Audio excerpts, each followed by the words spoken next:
What is good, YouTube? Quinn Wade, basketball analysis, holding down analysisplayground.com, coming to y'all with another video. We're going to talk about the highly requested Miami Heat. They add the NBA champion point guard Kyle Lowry to their starting lineup, giving them some toughness, some defense, and some perimeter shooting and ball handling, playmaking ability to go along the All NBA all defensive team, superstar Jimmy Butler, and also Bam Adebayo, all defensive team, man. Bam Adebayo, a tandem that got them back to the playoffs, had an embarrassing series against the Milwaukee Bucks, and they're looking after extending the Bam and extending Jimmy and bringing in Kyle Lowry and changing some small integral parts of their team to give them more spacing and a lot more versatility with a lot more youth. We're looking at the Miami Heat as a contender in the Eastern Conference again. And that's the whole goal of Pat Riley, to bring a championship back to Miami since the Heatles. And now we look at them as a team with Duncan Robertson getting a $90 million extension at 27 years old, getting that 15 million hot shooting 3-point shot. We're going to look at him to have a huge impact.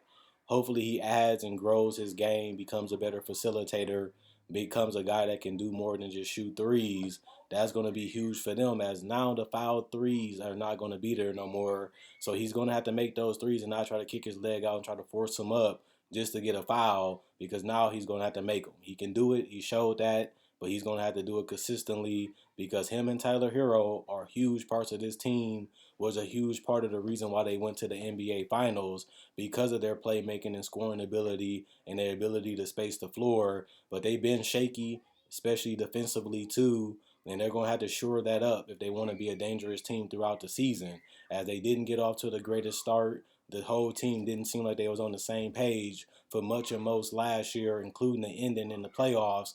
They're going to have to correct a lot of that, because their main pieces that was a part of that sluggish start and ugly finish is still here today.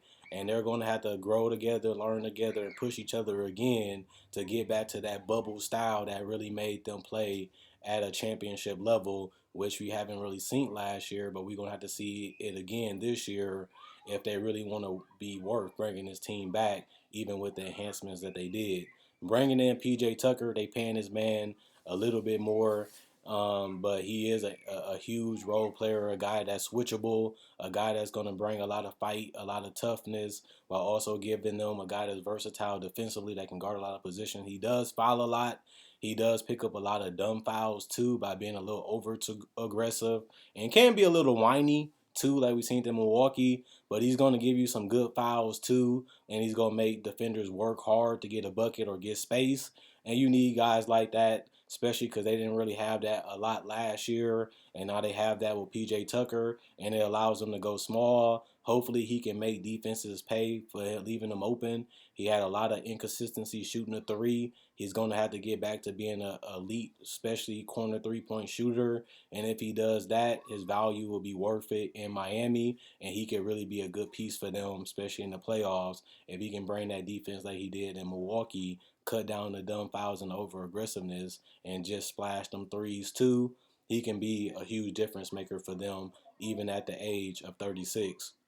You look at Gabe Vincent and Omer, not going to really have huge roles on this team, but I can see them getting 10 minutes, and we'll see what they'll be able to do if they do get them. Matt Strus was able to hit some shots in Summer League. We'll see if he'll get some playing time too. Gives them shots, gives them a little bit of shot creation, but we'll have to see, can he do it against starters? Can he do it in big moments in a regular season and in the playoffs? If not, he can be a guy getting 10 to 15 minutes playing against other backups, and we'll see if he'll be able to produce in that small role and work his way up. Victor Oladipo, we really don't know what he's going to be. He was terrible really last year, had signs that he could still be a star, had signs where he couldn't make a shot or shoot. He's going to have to shore both of those things up if he wants to get back on track. He was still good enough to make this roster. They still want him. He still wants to be here. He is a guy that got two-way upside, so I understand why they did it. A guy that can also play make, a guy that can also give them shot creation ability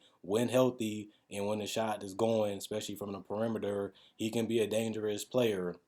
We haven't seen that in a while, and they only giving him 1.6 million, so they're not committing a lot of money and a lot of years to him anyway. So it's a low risk move in that case. You look at Markeith Morris, it was supposed to be a huge acquisition for them, being able to be a stretch switchable four that can splash threes, especially if you leave him open. Has struggles scoring the ball and shooting the ball last season. We'll see if that motivates him to be better this year and a lot more consistent. Can post up, can hit some mid range, can put the ball on the floor from time to time.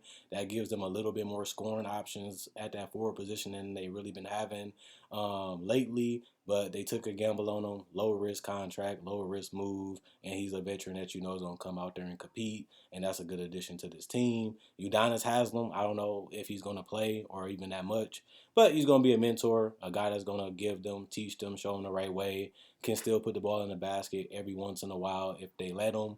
But, he's here for the mentorship. Dwayne Denman, another pickup that people might not care about or think about, but just another big that can give them some type of rim protection, probably some 3-point spacing at that center position, and solid rebounding, not great or amazing, but you're not really asking him to be a huge part of his team, but you're just asking him to be a significant role player that can give you 25 minutes. And I still think he can do that at age 32. We'll just see if the scoring will be there and if he can bring the defense back. But we know how Heat culture is. We know what they demand. We know what they ask. He knows that coming in here, maybe he can build a good reputation again in Miami. And then the head of the snake, the reason why this team is amazing and good is because the versatility and the two-way ability of their two all-star caliber players, Jimmy Butler and Bam Adebayo, didn't make the all-star team last year, but them together healthy and on the same page is disruptive.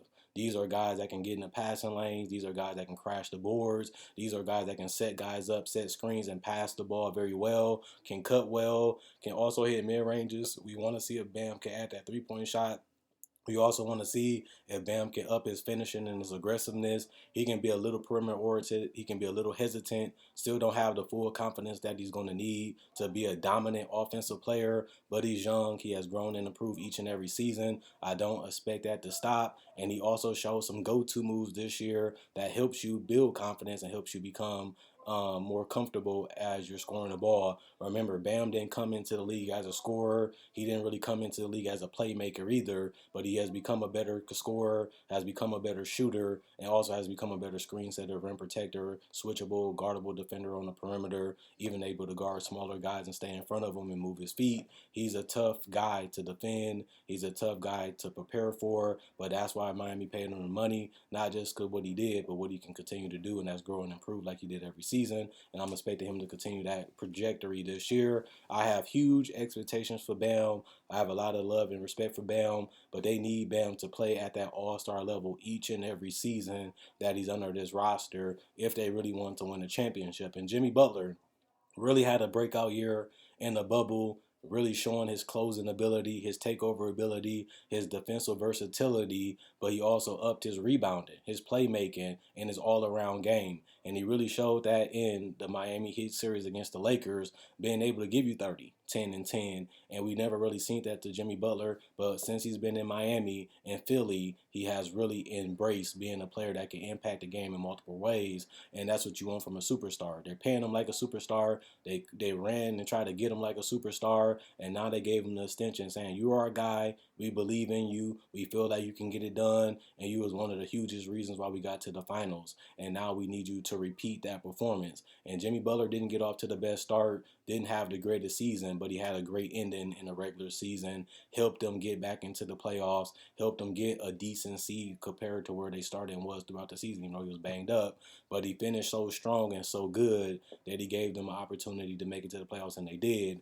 But he had a huge flop in the playoffs, especially offensively. He's going to have to find his confidence and his groove again, and he's going to have to make plays and make shots for his teammates at the highest level. We're going to need that playoff dominant Jimmy Butler, not just for the playoffs, but for the regular season too, if the Heat want to exceed the expectations and be a top 5 lock in the East or higher. They have the talent, they have the coaching, they just have to stay healthy and do it together on both ends of the court and continue to bring that Heat culture that really made them a special team again and actually a contender in the conference each and every year. So I think the Heat will be in the playoffs. I think they're a lock.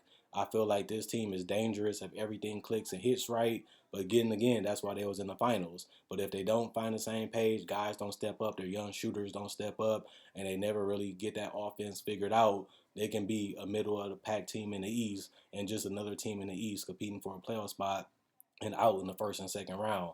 But I do expect the Heat to be contenders. I do look at their failure and their flop as something that will motivate them, something that will push them, and something that will really inspire them to play harder and play better. That's what they did to get to the finals, and I feel like they'll have that motivation again after the flop against the Bucks to really go back and work as hard as they can to get back to the top. We'll see if they do it. We see if they can do it. Those are questions that they have to answer with their play together as a team, as a coach, as an organization. That's why we seen them in the bubble finals, and now they have to do it again. They have to earn our respect. They have to dominate again. They have to play together, be on the same page, and go out there and pick apart and to dominate defensively. And if they do those things and package them together, they'll be a contender in the NBA. Not in the Eastern Conference, in the NBA. And Kyle Lowry supposed to be that. This guy is supposed to be that guy that doesn't need the ball. He's supposed to be that guy that can space out the floor, that can make passes. He was a guy that was an assist leader at one point during seasons. That shows you that he can set guys up. He can play off the ball. He can get to the basket. He can hit floaters, hit free throws, hit big shots, and play in big moments. He was in the finals.